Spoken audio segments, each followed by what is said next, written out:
नमस्कार प्यारे बच्चों, ललितेश हिंदी कक्षा में आपका एक बार फिर से तहे दिल से स्वागत है।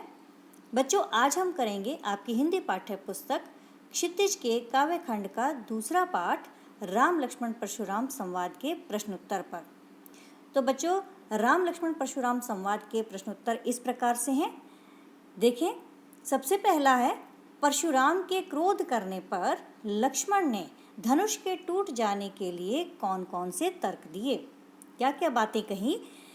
परशुराम के क्रोध करने पर लक्ष्मण ने धनुष के टूट जाने पर निम्नलिखित तर्क दिए। सबसे पहला कि श्री राम ने इसे नया और मजबूत समझकर सिर्फ छुआ था, परंतु धनुष बहुत पुराना और कमजोर होने के कारण हाथ लगाते ही टूट गया। उन्होंने पक्ष लेते हुए श्री राम का, लक्ष्मण ने पक्ष लेते हुए क्या कहा कि श्री राम ने तो इसे नया और मजबूत समझकर सिर्फ छुआ था, लेकिन यह धनुष तो पहले से ही बहुत पुराना और कमज़ोर था, इस कारण से यह उनके हाथ लगाते ही टूट गया। दूसरा, उन्होंने कहा कि बचपन में भी उन लोगों ने कई धनुइयाँ तोड़ी हैं, तब परशुराम क्रोधित नहीं हुए। कि उनका कहने का अर्थ था कि जब बचपन में वो खेला करते थे या बचपन में जब वो शिक्षा ग्रहण करते थे, तब तो उन्होंने कई ऐसे धनुष छोटे छोटे तोड़े हैं।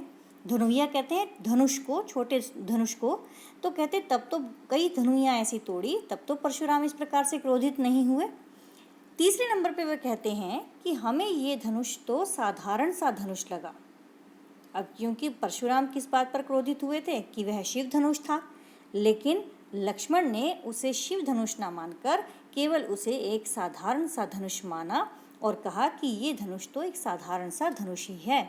और चौथे नंबर पे वे क्या बोले कि इस धनुष के टूटने पर उन्हें कोई भी लाभ हानि नहीं दिखती, अर्थात ये तो पहले से ही कमज़ोर था और इसके टूट जाने पर ना तो उन्हें कोई लाभ दिखाई देता है ना कोई हानि दिखाई देती है, तो इस धनुष के टूट जाने पर क्या लाभ और क्या हानि। तो उन्होंने, लक्ष्मण ने जो है परशुराम को इस प्रकार से तर्क दिए।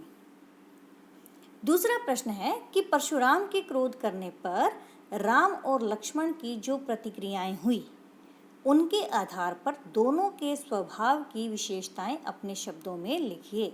कि जब परशुराम ने क्रोध किया तो राम का जो है जो प्रतिक्रिया थी वो किस प्रकार से थी और लक्ष्मण की प्रतिक्रिया किस प्रकार से थी, अर्थात दोनों ने अपने अपने स्वभाव के अनुसार किस प्रकार का व्यवहार किया। तो दोनों के स्वभाव की विशेषताएं कैसे हैं कि राम जो थे वो बहुत ही शांत और धैर्यवान हैं, कि राम बहुत शांत और धैर्यवान हैं। परशुराम की क्रोध करने पर राम विनम्रता के साथ कहते हैं कि धनुष तोड़ने वाला कोई उनका दास ही होगा, अर्थात जिस किसी ने भी इस धनुष को तोड़ा है वह आपका कोई सेवक ही होगा, कोई दास ही होगा। वे मृदुभाषी होने का परिचय देते हुए अपनी मधुर वाणी से परशुराम के क्रोध को शांत करने का प्रयास करते हैं। मृदुभाषी का मतलब क्या होता है? प्रेम से, यानी कि कोमल भाषा में उन्होंने ये उत्तर दिया। कोमल भाषा का अपना परिचय देते हुए उन्होंने बहुत ही मधुर वाणी में ये बात कही परशुराम से कि क्रोध को शांत करने, ताकि क्रोध जो है उनका शांत हो जाए परशुराम का। और अंत में आँखों से संकेत करके उन्होंने लक्ष्मण को शांत करने को कहा। और दूसरी ओर लक्ष्मण का जो स्वभाव था वो कैसा था? लक्ष्मण का स्वभाव उग्र है। उग्र का अर्थ क्या होता है? बहुत ही एग्रेसिव नेचर होता है, जिसका बहुत ही जल्दी से क्रोध आ जाने वाला, आवेश में आ जाने वाला, इस प्रकार का उनका स्वभाव उग्र है। वह व्यंग्य करते हुए परशुराम को इतनी छोटी सी बात पर हंगामा नहीं करने के लिए कहते हैं। व्यंग्य करते यानी परशुराम के ऊपर का जो मजाक उड़ाते हैं, उनकी वीरता का मजाक उड़ाते हैं, उनका अपमान करते हैं। तो परशुराम का अपमान करते हुए वह ये कहते हैं उनसे कि आप इतने से धनुष के टूट जाने पर इस प्रकार से क्यों हंगामा कर रहे हैं, कि इतनी छोटी सी बात को का जो है आप राई का पहाड़ क्यों बना रहे हैं। तो उनको जो है वो मना करते हैं कि आपको ऐसा नहीं करना चाहिए। वे परशुराम के क्रोध की चिंता किए बिना ही अपशब्दों को प्रयोग न करने को कहते हैं। वह उनके क्रोध को अन्याय समझते हैं, इसलिए पुरजोर विरोध करते हैं। उनको ऐसा लगता है कि परशुराम जो है क्रोध कर रहे हैं तो वो गलत कर रहे हैं, और उनके क्रोध का और उनके अपशब्दों का जो है वो विरोध करते हैं। यानी वो तो गलत बोल ही रहे हैं, लेकिन उस पर लक्ष्मण भी जो है वो भी कम नहीं है। वो भी बदले में पूरी बात का जो है विरोध करते हैं और उन्हें उनके उत्तर पर प्रत्युत्तर देते चले जाते हैं, जिसके कारण से परशुराम का क्रोध जो है और भी दुगना होता चला जाता है, वो और भी बढ़ता चला जाता है। तीसरा प्रश्न है, लक्ष्मण और परशुराम के संवाद का जो अंश आपको सबसे अच्छा लगा उसे अपने शब्दों में संवाद शैली में लिखिए। यानी कि संवाद का अर्थ होता है कि एक दूसरे को डायलॉग बोलना, कि इस प्रकार से लिखें कि वो क्या बोल रहे हैं और उसको जो है उस जवाब जो है दूसरा व्यक्ति कैसे दे रहा है। तो उनकी संवाद शैली में ये लिखना है कि लक्ष्मण और परशुराम का जो संवाद सबसे अच्छा है उन्हें उसे अपने शब्दों में लिखिए और संवाद शैली में लिखिए। कैसे? सबसे पहले वो कहते हैं परशुराम कि धनुष, शिवजी का धनुष तोड़ने का दुस्साहस किसने किया? तो राम क्या जवाब देते हैं, हे नाथ, इस शिवजी के धनुष को तोड़ने वाला अवश्य ही आपका कोई दास ही होगा। फिर परशुराम जवाब देते हैं कि सेवक वह होता है जो सेवा का कार्य करे, किंतु जो सेवक शत्रु के समान जो है व्यवहार करे उससे तो लड़ना ही चाहिए। जिसने भी धनुष को तोड़ा है वह मेरे लिए दुश्मन है और तुरंत इस सभा से बाहर चला जाए, अन्यथा सभी उपस्थित यहाँ पर राजा लोग मारे जाएंगे। तो ये बात जो थी परशुराम और राम के बीच में हुई थी, जो कि प्रसंग सबसे अच्छा था, जो अंश सबसे अच्छा लगा, जहाँ पर परशुराम तो बहुत क्रोध अवस्था में है और राम जो है बहुत ही विनम्र हुए उनसे बात कह रहे हैं और स्वयं को उनका सेवक बता रहे हैं। तो इसको जो है संवाद शैली में हम इस प्रकार से लिख पाएंगे। अगला प्रश्न है प्रश्न नंबर 4 कि परशुराम ने अपने विषय में सभा में क्या क्या कहा। निम्न पद्यांश के आधार पर लिखिए। ये नीचे पद्यांश दिया हुआ है जिसमें कि उन्होंने अपना ही बखान किया हुआ है। सभा में अपने स्वभाव के विषय में कहा है कि बाल ब्रह्मचारी अति कोही, विश्व विदित क्षत्रिय कुलद्रोही, भुजबल भूमि भूप बिनु कीनी, विपुल बार महिदेवन दीनी, सहस्त्र बाहु भुज छेद निहारा, परसु बिलोकी महिप कुमारा, मातु पितहि जनि सोच बस करसी महिष किशोर, गर्भन के अर्भक दलक, परसु मोर अति घोर।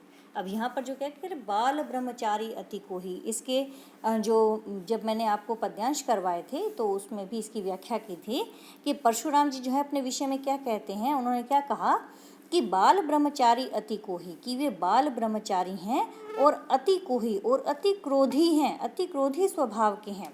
विश्व विदित क्षत्रिय कुलद्रोही, और विश्व विदित का अर्थ क्या है, सारा संसार जो है उन्हें क्षत्रिय कुल की द्रोही के नाम से, क्षत्रिय कुल के नाशक के रूप में जो है जानता है।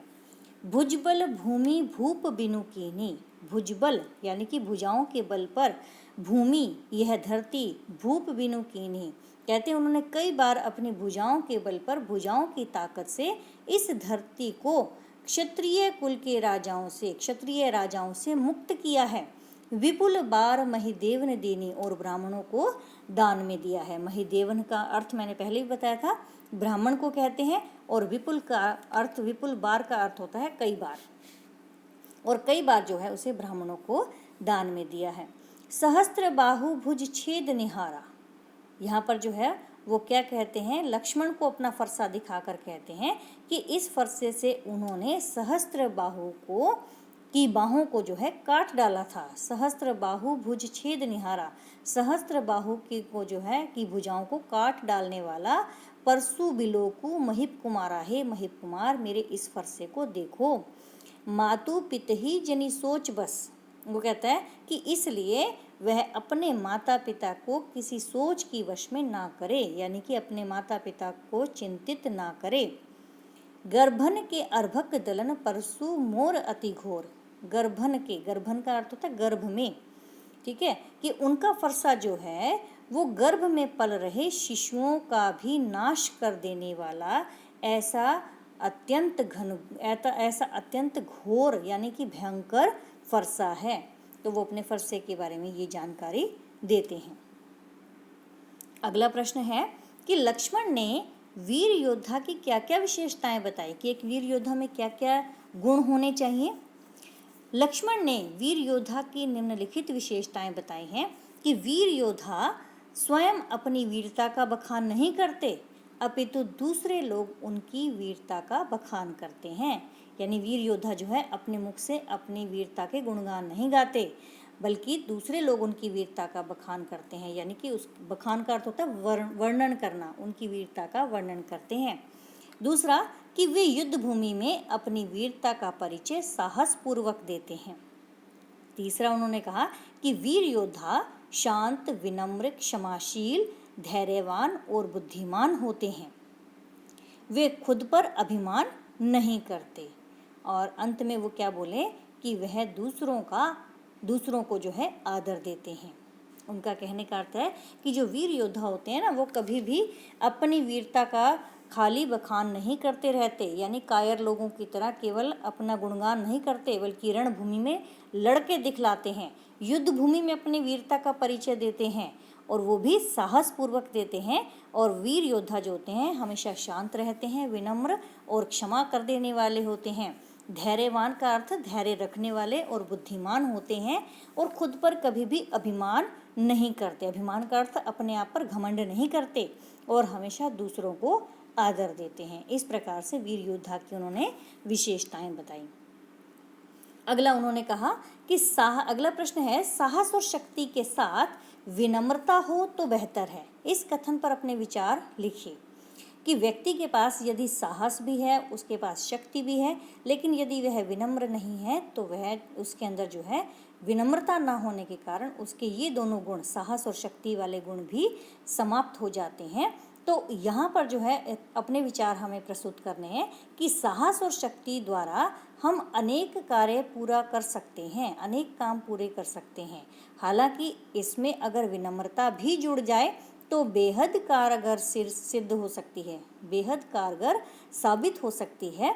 कि विनम्रता क्या करती है, हमें संयमित बनाती है, हमें जो है क्या बनाती है, संयम से रहना सिखाती है, जिससे कि व्यक्ति को आंतरिक खुशी मिलती है। और विनम्रता के भाव से विपक्षी भी उस व्यक्ति का आदर करते हैं। विपक्षी का अर्थ क्या होता है, दूसरे पक्ष के लोग, यानी जो उनके दुश्मन होते हैं वो भी उनका आदर करते हैं, जो लोग विनम्र होते हैं। और यह व्यक्ति जो है कार्य को और भी सुगम बनाती है। कि ये जो विनम्रता होती है ना, व्यक्ति के कार्य को और भी सुगम बना देती है, यानी आसान बना देती है। कि व्यक्ति के अंदर साहस और शक्ति तो है, लेकिन अगर विनम्रता नहीं है तो सामने वाले विपक्ष के लोग जो हैं वो उसकी साहस और शक्ति का लोहा नहीं मानेंगे, क्यों, और बदले में जो है उनके साथ और भी दुश्मनी मोल ले लेंगे। और वहीं दूसरी ओर जैसे राम थे कि उन्होंने देखा परशुराम को क्रोध आया हुआ है, तो उनके क्रोध को शांत करने के लिए उन्होंने क्या किया, परशुराम को, जो लक्ष्मण जो थे उनको वहीं रोक दिया आँख के इशारे से, और आगे जो है बात को बढ़ने नहीं दिया। तो इसलिए विनम्रता का होना भी आवश्यक है। प्रश्न नंबर 7 है, यहाँ पर भाव स्पष्ट करना है इन पंक्तियों का कि बिहसी लखनऊ बोले मृदुबानी।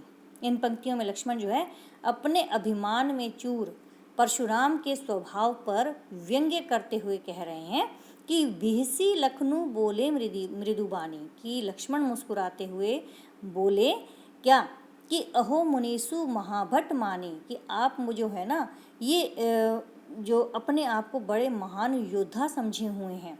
पुनि पुनि मोहि दिखाव कुठारा, कि आप मुझे बार बार इस फरसे को दिखाकर डरा रहे हैं। चहत उड़ावन फूकी पहाड़ों, कि ऐसा लगता है मानो आप फूंक मारकर जो है पहाड़ उड़ा देना चाहते हैं। चहत उड़ावन यानी उड़ाना चाहते हैं, फूकी पहाड़ों, पहाड़ों का अर्थ होता है पहाड़, कि आप फूंक मारकर पहाड़ उड़ा देना चाहते हैं। तो कहते हैं अहो मुनीसु, कि हे मुनिवर, महाभट मानी, कि आप तो अपने आप को बड़े ही महाभट, महान योद्धा मान रहे हैं, इसीलिए मुझे बार बार ये कुठार दिखाकर डरा रहे हैं, बार बार ये कुल्हाड़ा दिखाकर मुझे डरा रहे हैं। चहत उड़ावन फूकी पहाड़ों, ऐसा लगता है मानो कि आप फूंक मारकर पहाड़ उड़ा देना चाहते हो। अगला जो है इसी प्रश्न नंबर 7 का ख भाग है कि यहाँ कुम्हड़ बतिया को नाही, जे तर्जनी देखी मरी जाही। अब इन पंक्तियों में लक्ष्मण ने परशुराम के अभिमान को चूर करने के लिए अपनी वीरता का बखान किया है, अपनी वीरता के बारे में बताया है कि यहाँ कुम्हड़ बतिया को नाही। वे कहते हैं कि हम कोई जो है कुम्हड़े के कच्चे फल के समान नहीं है। कुम्हड़ा का अर्थ यानी कि एक काशी का फल होता है, काशी के फल जितना कच्चा फल जो होता है वो हाथ से दबाते ही टूट जाता है। तो वो कहते हैं कि हम जो हैं काशी के कच्चे फल के समान नहीं हैं, जो तर्जनी देखी मरी जाए, जो कि तर्जनी के दिखाने से ही मुरझा जाए। तर्जनी होती है हमारे हाथ की पहली उंगली, जो अंगूठे के बिल्कुल साथ होती है, उसको तर्जनी उंगली कहा जाता है, क्योंकि बार बार वो उंगली उठा उठा कर दिखाकर परशुराम जो है वो उन्हें बातें सुना रहे थे। तो इस पर लक्ष्मण उनको कहते हैं कि यहाँ पर जो है कोई कुम्हड़े के कच्चे फल नहीं है जो कि तर्जनी के दिखाने से ही मुरझा जाएंगे, यानी कि वे कमज़ोर नहीं हैं जो कि इस धमकी से भयभीत हो जाएं।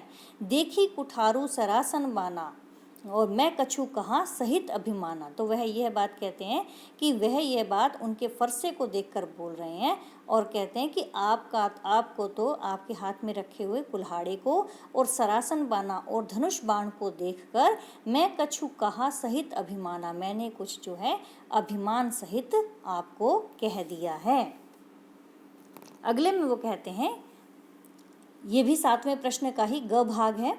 गाधी सुनु कह हृदय हसी, मुनहि हरि हरे सूज, अयमय खांड न ऊख में, अजहू न बूझ अबूझ। इन पंक्तियों में विश्वामित्र जो है मन ही मन मुस्कुराते हुए सोच रहे हैं। गाधीसु कहा गया है विश्वामित्र को, क्योंकि गाधी सुदन कहा जाता है उनको, कि ऋषि गाधी के जो है पुत्र हैं विश्वामित्र। तो इन पंक्तियों में विश्वामित्र जो है मन ही मन मुस्कुराते हुए कहते हैं कि मुनहि हरे हर सूज। वो सोच रहे हैं कि परशुराम ने जो है सामान्य क्षत्रियों को युद्ध में हराया है, तो इन्हें हरा ही हरा नजर आ रहा है सब जगह पर, अर्थात अन्य क्षत्रियों को मारकर ये सोच रहे हैं कि राम और लक्ष्मण भी कोई सामान्य क्षत्रिय हैं, इसलिए उन्हें लगता है कि ये जो सामने खड़े हैं इनको भी हराना जो है आसान है। तो कहते हैं कि हरा ही हरा मुनिवर को सब जगह नजर आ रहा है और राम लक्ष्मण को जो है वो क्या है, साधारण क्षत्रिय नहीं है। अयमय खांड न ऊख में, कि परशुराम जो है इन्हें गन्ने की बनी हुई खांड के समान कमज़ोर समझ रहे हैं। अब यहाँ पर खांड जो है इसमें 2 शब्द हैं।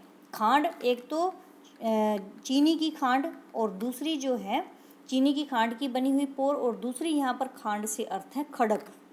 अयमय खांड न ऊखमय, तो परशुराम जो है इन्हें जो है क्या समझ रहे हैं, गन्ने की बनी हुई एक खांड की पोर के समान कमज़ोर समझ रहे हैं। असल में वे क्या हैं, ये तो लोहे की बनी हुई तलवार हैं। ऊखमय कहते हैं गन्ने से बनी हुई, और अयमय का अर्थ होता है लोहा, कि लोहे की बनी हुई खड़क हैं, तलवार के समान हैं। तो अजहू न बूझ अबूझ, तो परशुराम के अहंकार और क्रोध ने उनकी बुद्धि को जो है अपने वश में कर लिया है, इसलिए परशुराम जो है सब कुछ जानते हुए भी क्या बने हुए हैं, अनजान बने हुए हैं, इसलिए ये जान नहीं पा रहे हैं। अगले प्रश्न में वो कहते हैं कि पाठ के आधार पर तुलसी के भाषा सौंदर्य पर 10 पंक्तियाँ लिखिए। तुलसीदास जी ने की भाषा जो है वो किस प्रकार की रही है, उनकी भाषा पर ये प्रश्न जो है आपसे पूछा जा सकता है परीक्षा में, कि तुलसीदास जी की भाषा सौंदर्य पर प्रकाश डालिए, या उन पर जो है उनकी स्वभाव, उनकी भाषागत विशेषताओं पर प्रकाश डालें। तो आप इसमें से कोई भी 5 या 4 पंक्तियां जो है अच्छे से याद कर सकते हैं, और अगर सारी याद हो जाए तो और भी अच्छी बात है। तो ये 10 पंक्तियां दी हुई हैं उनके भाषा सौंदर्य की, कि यह काव्यांश तुलसीदास द्वारा लिखित रामचरितमानस के बाल कांड से ली गई, जो कि अवधी भाषा में लिखी गई है, और इसमें तत्सम शब्दों का प्रयोग भरपूर मात्रा में किया गया है, और इसमें जो है दोहा, छंद, चौपाई का अच्छा प्रयोग किया है। भाषा में लयबद्धता है। प्रचलित मुहावरे और लोकोक्तियों ने काव्य को सजीव बनाया है। वीर और रौद्र रस का प्रयोग मुख्य रूप से किया गया है, कहीं कहीं शांत रस का भी उपयोग हुआ है। अनुप्रास, उपमा, रूपक, उत्प्रेक्षा व पुनरुक्ति अलंकार का सुयोजित ढंग से प्रयोग हुआ है। व्यंग्यों का प्रयोग अनूठा है प्रसंग अनुकूल भाषा का प्रयोग किया गया है। तो ये सारी की सारी बातें जो हैं जब मैंने इस पाठ की व्याख्या करवाई थी तब भी आपको मैं इनको बता चुकी हूँ। तो अब भी इन पंक्तियों को आप याद कर लेंगे कि तुलसीदास जी की भाषा सौंदर्य किस प्रकार से है, तो उसके विषय में आप ये जानकारी दे सकते हैं। अगला प्रश्न है कि इस पूरे प्रसंग में व्यंग्य का अनूठा सौंदर्य है, उदाहरण के साथ इसे स्पष्ट कीजिए। कि तुलसीदास जी द्वारा रचित परशुराम लक्ष्मण संवाद मूल रूप से जो है व्यंग्य काव्य है। व्यंग्य का मतलब मजाक का। और ये काव्य जो है वो किस प्रकार से है, उदाहरण के लिए कि बहु धनु ही तोरी लरिकाई कबहू नासी रिस कीन्ही गोसाई। कि लक्ष्मण परशुराम से क्या कहते हैं कि हमने तो बचपन में ऐसी बहुत सी धनुइयाँ तोड़ी हैं, परंतु तब तो हम पर आप क्रोधित नहीं हुए। और दूसरे में वो क्या कहते हैं, मातु पित ही जनि सोच बस करसी महिष किशोर गर्भन के अर्भक दलन परसु मोर अति घोर। अर्थात वो परशुराम जी क्रोधित होकर लक्ष्मण से कहते हैं कि अरे राजा के बालक, तू अपने माता पिता के बारे में सोच, उनको किसी चिंता में मत डाल। ये जो मेरा फरसा है बहुत भयानक है, यह तो गर्भ में पल रहे बच्चों का भी नाश कर देने वाला है। यानी कि गर्भ में पल रहे बच्चों का भी नाश कर देता है, इतना घनघोर मेरा फरसा है। अपने मुँह तुम आपनी करनी बार अनेक भांति बहु बरनी। अब परशुराम जी जो है वो क्या कह रहे हैं, लक्ष्मण जो है उनसे कहते हैं कि परशुराम द्वारा की जा रही खुद की बड़ाई को लक्ष्मण उन्हें जो है अपने मुँह मियाँ मिट्ठू बनाना कहते हैं। वो क्या कहते हैं कि अपने मुँह तुम आपनी करनी, कि अपने मुँह से आपने अपनी करनी बार अनेक भांति बहु बरनी, अनेक बार जो है अनेक अनेक प्रकार से बता दी है। अभी इस पर भी संतोष ना हो तो कुछ और बोल दो। और अगले में वो क्या कहते हैं, मिले न कबहू सुभट रण गाढ़े द्विज देवता घर ही के बाड़े। अब यहाँ पर भी लक्ष्मण जो है उनका अपमान कर रहे हैं, परशुराम को जो है उनके ऊपर व्यंग्य करते हुए कहते हैं लक्ष्मण कि आपका सामना जो है ना कभी योद्धाओं से नहीं हुआ है, कि आपको जो है सुभट का मतलब होता है अच्छे योद्धा, रण गाढ़े का अर्थ होता है, रण का अर्थ होता है रणभूमि में, कि आपको जो है रणभूमि में अच्छे योद्धा कभी नहीं मिले हैं। द्विज देवता घर ही के बाड़े, इसलिए आप घर के ही शेर हैं। यानी कि घर में बैठे हुए जो है ना, अपने घर में तो हर कोई शेर होता है, तो इसलिए कहते हैं कि आप तो घर के शेर ही हैं। और इसलिए जो है आपको अभी तक अंदाज़ा नहीं है कि कैसा होना चाहिए, कि युद्ध भूमि में जो है किस प्रकार के योद्धाओं से पाला पड़ता है। और अगला 10वां प्रश्न है कि इन पंक्तियों में प्रयुक्त अलंकार पहचान कर लिखिए। तो सबसे पहला है बालकू बोली बधो नहीं तो ही। अब यहाँ पर बच्चों आपको मैंने पहले बताया था कि एक ही वर्ण की आवृत्ति जब बार बार होती है तो वहाँ पर अनुप्रास अलंकार होता है। तो यहाँ पर ब की आवृत्ति ब बालकू बोली बधो नहीं तोई, तो ब की वर्ण की आवृत्ति जो है एक से अधिक बार हुई है, इसलिए यहाँ अनुप्रास अलंकार है। दूसरा कोटि कुलिस सम बचनु तुम्हारा। अब यहाँ पर पहली बात तो कोटि कुलिस का अर्थ यहाँ पर क की आवृत्ति से अनुप्रास अलंकार हो जाता है। और दूसरा इसमें सम शब्द आया हुआ है, तो सम क्या है, वाचक शब्द है। तो कोटि कुलिस सम बचनु में उपमा अलंकार है, जहाँ पर भी सा सम सरस या सरिस या सा सी इस प्रकार के वाचक शब्द आ जाते हैं, तो वहाँ पर उपमा अलंकार होता है। तो परशुराम के वचनों की जो तुलना है वो वज्र से की गई है और वाचक शब्द इसमें सम का प्रयोग किया गया है, इसलिए यहाँ पर अनुप्रास अलंकार भी है और उपमा अलंकार भी है। और तुम्हो तो काल हाँक जनु लावा। अब यहाँ पर उसमें भी मैंने बताया है बच्चों कि जनु जहाँ आ जाता है तो वहाँ पर उत्प्रेक्ष अलंकार होता है। मानो मनहू जानो जनहू जनु ये शब्द जहाँ पर भी आ जाएंगे वहाँ अलंकार उत्प्रेक्ष अलंकार होगा। तो ये जनु जो है वाचक शब्द है, इसलिए काल हाँक जनु लावा में उत्प्रेक्ष अलंकार है। और बार बार शब्द जो है वहाँ पर पुनरुक्ति प्रकाश अलंकार है, क्योंकि बार शब्द की आवृत्ति 2 बार हुई है और अर्थ में कोई भिन्नता नहीं है। जहाँ अर्थ में भिन्नता हो जाती है एक शब्द के दोबारा आने पर वहाँ पर यमक अलंकार हो जाता है, लेकिन बार बार जहाँ शब्द आ जाता है तो वहाँ पर एक ही शब्द की आवृत्ति 2 बार होने से और अर्थ में भिन्नता न होने से ये पुनरुक्ति प्रकाश अलंकार बन जाता है। और इसके पश्चात बच्चों रचना और अभिव्यक्ति में केवल आपका एक ही प्रश्न करने के लायक है, जो कि मैंने अभी इसके अंदर शामिल किया है। अन्य प्रश्नों को आप केवल देख सकते हैं और स्वयं करने की कोशिश करेंगे। ये प्रश्न है, अवधी भाषा आज किन किन क्षेत्रों में बोली जाती है। क्योंकि ये पूरा का पूरा पाठ जो है अवधी भाषा में लिखा गया है, तुलसीदास जी ने रामचरितमानस अवधी भाषा में लिखी है। तो आज अवधी भाषा किन किन क्षेत्रों में बोली जाती है, वह मुख्यतः इस प्रकार से है कि यह उत्तर प्रदेश के कुछ इलाकों जैसे गोरखपुर, गोंडा, बलिया, अयोध्या आदि क्षेत्रों में बोली जाती है। तो बच्चों, इस प्रकार से आपके ये राम लक्ष्मण परशुराम संवाद के प्रश्न उत्तर हैं। और ये वाले जितने भी प्रश्न हैं ये सब आप अपनी कॉपी में नोट कर लीजिएगा और साथ ही इन्हें याद भी कर लीजिएगा। इसके अतिरिक्त और भी किसी प्रकार की आपको समस्या हो या आपको समझ में ना आया हो तो आप कमेंट बॉक्स में लिख सकते हैं। और सभी बच्चे जो हैं इन प्रश्नों को ज़रूर याद करिएगा। तब तक के लिए हम विदा लेते हैं आपसे। मिलेंगे अगली वीडियो के साथ कुछ ही समय के पश्चात। आपका बहुत बहुत धन्यवाद, बहुत बहुत शुक्रिया। आपको पसंद आए तो आप इसे शेयर ज़रूर करिएगा और सब्सक्राइब भी करेंगे। धन्यवाद।